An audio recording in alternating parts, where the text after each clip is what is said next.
نحمدہ و نصلی علی رسولہ الکریم اما بعد فاعوذ باللہ من الشیطان الرجیم بسم اللہ الرحمن الرحیم رب اشرح لی صدری ویسر لی امری واحلل عقدۃ من لسانی یفقہوا قولی آمین۔ یہ یوٹیوب چینل بزم فاطمہ مع القرآن ہے۔ اس میں ہمیں قرآن مجید کا لفظی ترجمہ اور مختصر تفسیر پڑھ رہے ہیں۔ اس کے علاوہ آپ کے پوچھے گئے فقہی سوالات کے جوابات اور مجرب وظائف بھی بتائے جاتے ہیں، اور ہمارے پاس خواتین اور بچے قرآن مجید آن لائن ترجمہ تفسیر کے ساتھ اور ناظرہ تجوید کے ساتھ بھی پڑھ رہے ہیں۔ آپ بھی پڑھنا چاہیں تو کمنٹ میں آپ لکھیں، ہم آپ کو اپنا واٹس ایپ نمبر دیں گے، یا پھر آپ اسکائپ، زوم اور میسنجر وغیرہ پر بھی پڑھ سکتے ہیں۔ آج ہم شروع کر رہے ہیں اپنا سبق سورہ بقرہ کی آیت نمبر 221 سے۔ اعوذ باللہ من الشیطان الرجیم، پناہ مانگتی ہوں اللہ کے ساتھ شیطان مردود سے۔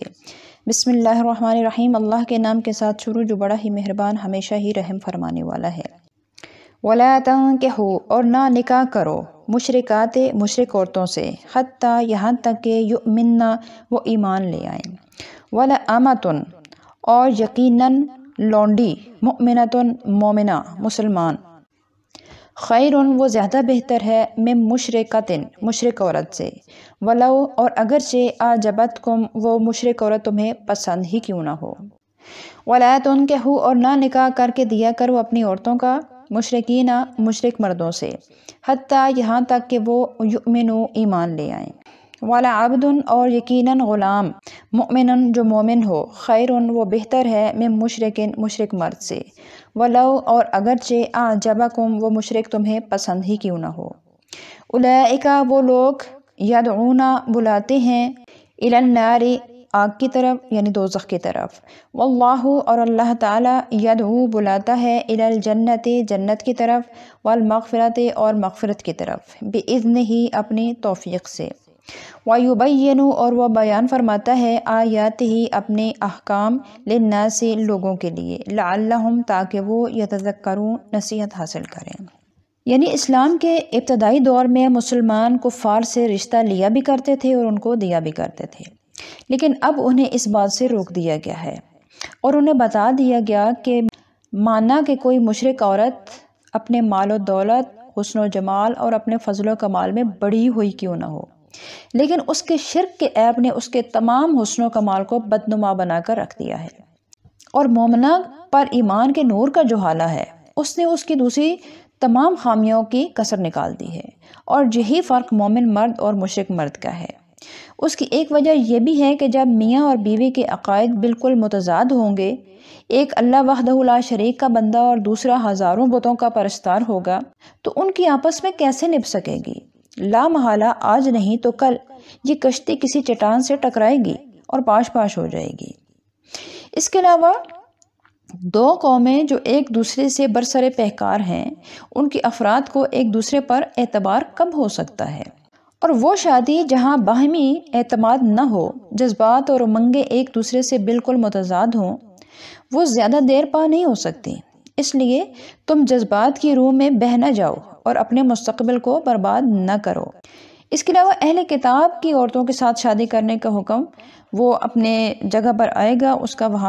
کی وہاں پہ تشریح کر دی جائے گی۔ یہاں پہ مشرک مردوں اور مشرک عورتوں سے نکاح کرنے کی ممانعت فرمائی گئی ہے، کیونکہ یہ لوگ اپنے عقائد کی بنا پر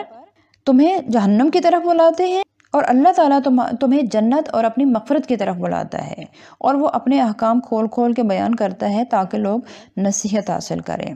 کہ اگر مشرک عورت سے شادی کر لی تو وہ اپنی پوری کوشش کرے گی کہ تمہیں اسلام سے روگرداں کر دے، اور عورت کے دامے فریب میں تو بڑے بڑے سورماؤں کو پھڑکتے دیکھا ہے، اور اگر تم نے اپنی بیٹی کسی مشرک سے بیاہ دی تو ممکن ہے کہ اس کی ہیبت کا کوئی جھونکا تمہاری بیٹی کی ایمان کی شمع کو بجھا دے، تو خود سوچو کہ یہ کتنا ناقابل برداشت خسارہ ہوگا۔ تو اس لیے نہ تم مشرک عورتوں سے تم نکاح کرو اور نہ مشرک مردوں کو اپنی بیٹیاں نکاح کر کے دیا کرو۔ وَيَسْأَلُونَكَ اور وہ آپ سے پوچھتے ہیں، عن المحیض حیض کے بارے میں، قل آپ فرما دیجئے، ہوا وہ اذن ایک تکلیف دہ چیز ہے، فَاعْتَزِلُوا تو پس تم الگ رہا کرو، نساء عورتوں سے، فی المحیض حیض کی حالت میں، ولا تقربوہن اور نہ قریب جایا کرو ان کے حتیٰ یہاں تک کہ یطہرن وہ پاک ہو جائیں، فَإِذَا پھر جب تطہرن وہ پاک ہو جائیں، فَأْتُوهُنَّ تو جاؤ ان کے پاس من حیث جیسے امرکم حکم دیا ہے تمہیں اللہ نے، ان اللہ بے شک اللہ تعالی یحب پسند فرماتا ہے توابین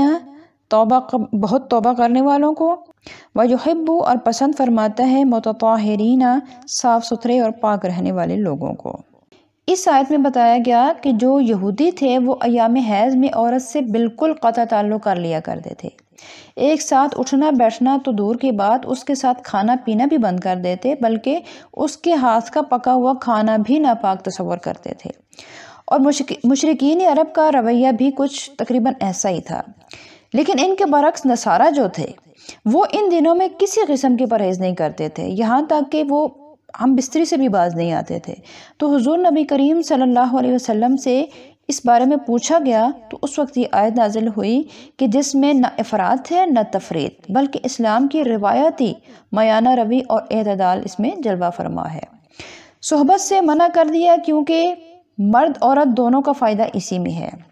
کہ عورت کی طبیعت ان دنوں میں نڈھال ہوتی ہے اور یہ عمل اس کے لیے بھی ناگوار خاطر ہوتا ہے۔ اس کے علاوہ خون جو بہرحال غلیظ اور نجس چیز ہے، ایسے حال میں مقاربت کی کوئی سلیم طبع انسان اس کو پسند نہیں کرتا، بلکہ ایسا کرنے سے بسا اوقات ایسی نفرت پیدا ہو جاتی ہے کہ پھر اس کا ازالہ ممکن نہیں ہوتا۔ لیکن ایک ساتھ اٹھنے بیٹھنے کھانے پینے کو اسلام نے جائز رکھا کیونکہ اس میں کوئی حرج نہیں ہے۔ اور پھر فرمایا کہ فَإِذَا تَطَهَّرْنَ فَأْتُوهُنَّ کہ جب وہ پاک ہو جائے تو پھر تم ان کے پاس آؤ، یعنی یہاں پہ طہارت میں مبالغہ مطلوب ہے، یعنی خون کے بند ہونے کے بعد غسل کر لے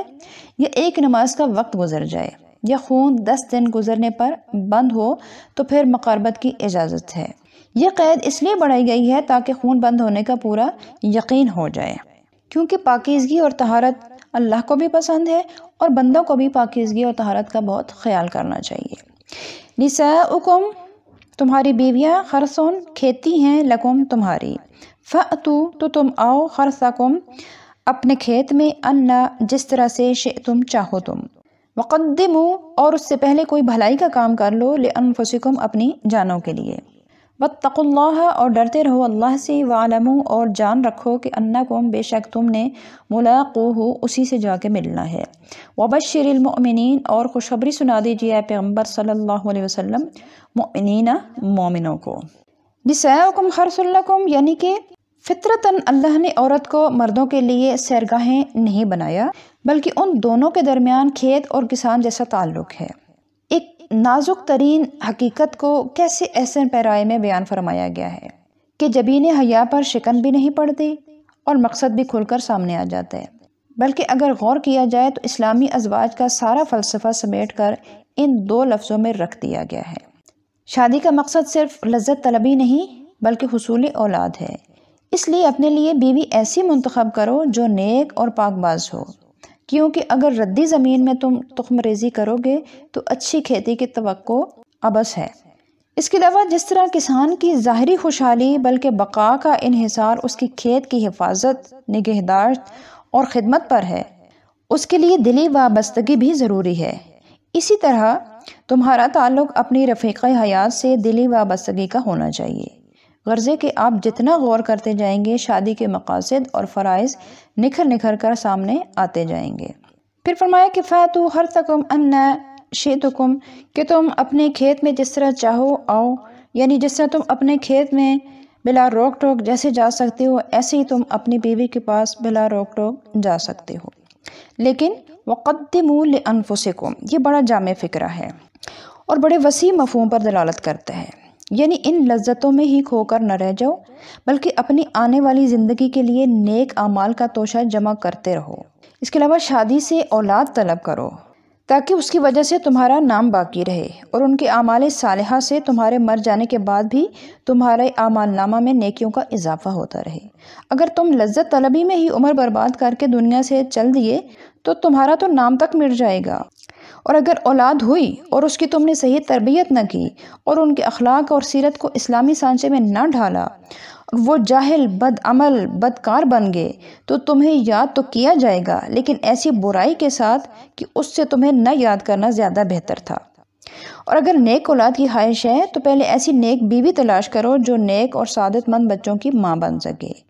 یہ تمام مطالب جو ہیں یہ اس ایک جملے وَقَدِّمُوا لِأَنفُسِكُم میں بیان فرما دیے کہ تم جتنا غور و فکر کرو گے اس میں، تمہارے لیے اس کے مفاہیم اور مطالب کھلتے چلے جائیں گے۔ اور تمہیں چاہیے کہ تم اللہ سے ڈرتے رہو اور تم یہ یقین رکھو اور یہ جان لو کہ تم نے اللہ سے جا کے ملاقات کرنی ہے، اور اگر تم اچھی اولاد چھوڑ کر گئے، اچھے اعمال کر کے گئے تو پھر تمہارے لیے خوشخبری ہے۔ آج کے لیے اتنا ہی۔ دعا ہے کہ اللہ تعالیٰ تمام میاں بیوی کو آپس میں باہم محبت اور اتفاق عطا فرمائے، نیک اور صالح اولاد عطا فرمائے، اور ہماری اولاد کو بھی اللہ تعالیٰ نیک اور صالح اور متقی بنائے تاکہ ہمارے جانے کے بعد یہ ہمارے لیے صدقہ جاریہ کے طور پر رہیں۔ آمین۔ السلام علیکم ورحمۃ اللہ وبرکاتہ۔